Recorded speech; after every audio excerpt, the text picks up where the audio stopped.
नमस्कार दोस्तों, मैं अंकुर उपाध्याय स्वागत करता हूं आप सभी का एक बार फिर से अपनी नई वीडियो में। दोस्तों, कल की बात करी जाए बाजार किधर जाएगा तो आप सभी के साथ शुरू से शुरू करते हैं। सबसे पहले तो अगर मैं आपके साथ डिटेल शेयर करूं तो इवेंट्स, ट्रिगर और अपडेट्स की शेयर करना चाहूंगा। सबसे पहले तो corporate earning result season full fledge शुरू हो जाएगा।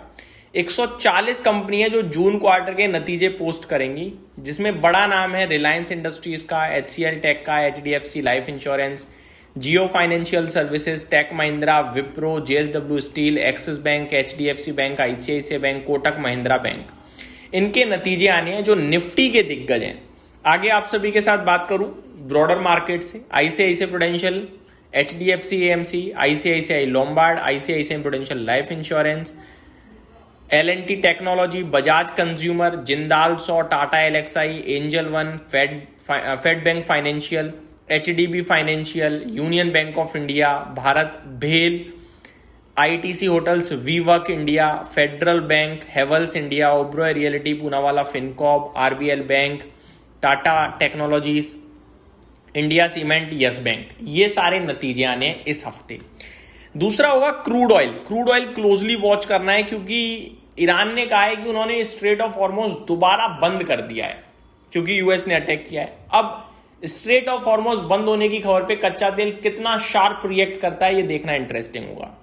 तीसरा, इन्फ्लेशन। यूएस का इन्फ्लेशन डेटा भी आना है, इंडिया का इन्फ्लेशन डेटा भी आना है। तो यूएस और इंडिया दोनों का इन्फ्लेशन डेटा आता हुआ दिखेगा, ये भी क्लोजली वॉच करना है। फोर्थ है, ग्लोबल लेवल पे इकोनॉमिक डेटा आते हुए दिखेंगे तो वो सब क्लोजली वॉच करेंगे। ये अलग अलग कंट्री के डेटा आएंगे तो वो खैर मैं अभी आपके साथ डिस्कस नहीं कर रहा। अगला है FIDIs का फंड फ्लो। अगर मैं फ्राइडे की बात करूं तो मतलब बड़े लंबे समय बाद ऐसा हुआ है जहां FIs ने खरीदा, DIs ने खरीदा, कैश मार्केट में खरीदा, फ्यूचर स्टॉक्स में खरीदा, फ्यूचर इंडेक्स में खरीदा। सब में बढ़िया बाइंग देखने को मिली है हम सभी को, तो ये काफी स्ट्रॉन्ग और इंटरेस्टिंग डेटा था। IPO की बात करी जाए तो 10,100 करोड़ का IPO कहीं ना कहीं यहाँ पे द मार्केट है busy for the primary market. 3 IPO worth nearly 10,100 crore के समथिंग के IPO आने वाले हैं आपके लिए। कुछ जहाँ पे SBI की सब्सिडरी SBI फंड मैनेजमेंट का 9,813 करोड़ का IPO आएगा। वहीं एल्पाइन टेक्स वर्ल्ड्स का 126 करोड़ का, और कुछ IPO और हैं जैसे मिल वर्क टेक्नोलॉजी 160 करोड़ का SME सेगमेंट से। टेक्निकल व्यू की बात करी जाए तो 23,800 से 24,600 जो लेवल है वो है अगले हफ्ते में देखने वाला भाव कि किधर जा रहा है।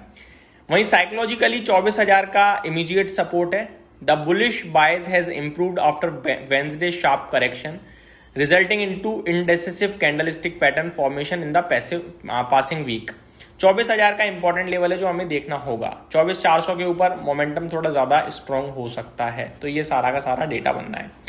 अब आप सभी के साथ शेयर करना चाहूंगा डायरेक्टली अपने हिसाब से, तो जो रीडिंग डेटा था वो बता दिया मैंने। निफ्टी, मेरा सिंपल मानना यह है कि स्ट्रेट ऑफ हॉर्मोन्स के इशू के बाद कहना मुश्किल हो गया है। अगर इशू नहीं हुआ होता तो 24,100, 24,150 का स्टॉप लॉस, 24,400 की बात करता FIDIs के डेटा को देखने के बाद। बट क्योंकि स्ट्रेट ऑफ हॉर्मोज एक बड़ा इशू है, वो बंद हुआ है। कच्चा तेल कितना स्पाइक करेगा ये देखने वाली बात है। पहली बात, स्पाइक करता है तो स्टॉक्स नेगेटिव हो सकते हैं, स्टॉक्स नेगेटिव हो सकते हैं तो बाजार नेगेटिव हो सकता है। तो कल कच्चा तेल सबसे पहले देखने वाला जो भाव होगा कच्चे तेल का होगा मेरे हिसाब से। आगे ब्रॉडर मार्केट की बात करी जाए तो ऐसी कोई दिक्कत परेशानी तो नहीं है, लेकिन कच्चा तेल ऊपर अगर भाग गया तो फिर परेशानी है और अच्छी खासी परेशानी हो सकती है। स्टॉक स्पेसिफिक बात करूं तो कुछ स्टॉक्स नोट कर लीजिए। DMart, Avantel, just dial, LTM, ये कुछ स्टॉक्स हैं जो अपने रिजल्ट्स के बाद रिएक्ट करेंगे। और कुछ स्टॉक्स जिनके कल नतीजे आने हैं जैसे कि HCL Technologies, ICICI AMC, Nuvoco Vistas, Bajaj Consumer, Khaitan Chemical, Plastiblends, ये कुछ स्टॉक है जिनके रिजल्ट्स आने हैं कल। इनको भी क्लोजली ट्रैक करना होगा हमें। सेक्टर स्पेसिफिक बैंकिंग क्षेत्र भी क्लोजली ट्रैक करेंगे क्योंकि अगर कच्चा तेल बढ़ता है और नेगेटिविटी आती है तो बैंकिंग ज्यादातर नेगेटिव रिएक्ट करना चाहिए, कर रहा है और कर सकता है। अगर कच्चा तेल नहीं बढ़ा तो पूरा गेम पलट जाएगा, मतलब फिर जो नेगेटिविटी की होप है ना वो खत्म, और फिर तेजी के लिए हम तैयार हो जाएंगे। तो कच्चा तेल सबसे इंपॉर्टेंट विषय है। बाकी FIDI से पॉजिटिव संकेत हैं। अगर आप बात करें तो ग्लोबल मार्केट से भी पॉजिटिव संकेत हैं। रिजल्ट सीजन में ऐसा कुछ नेगेटिव नहीं है कि मैं अगर आपके साथ कहूँ कि भैया सावधान रहिए, रिजल्ट्स भी खराब है, ना, सब न्यूट्रल है। तो ये मेरी तरफ से आपके लिए डिटेल्स थी। उम्मीद करता हूँ जानकारी पसंद आई होगी। Thank you so much for watching this video. Have a great day guys.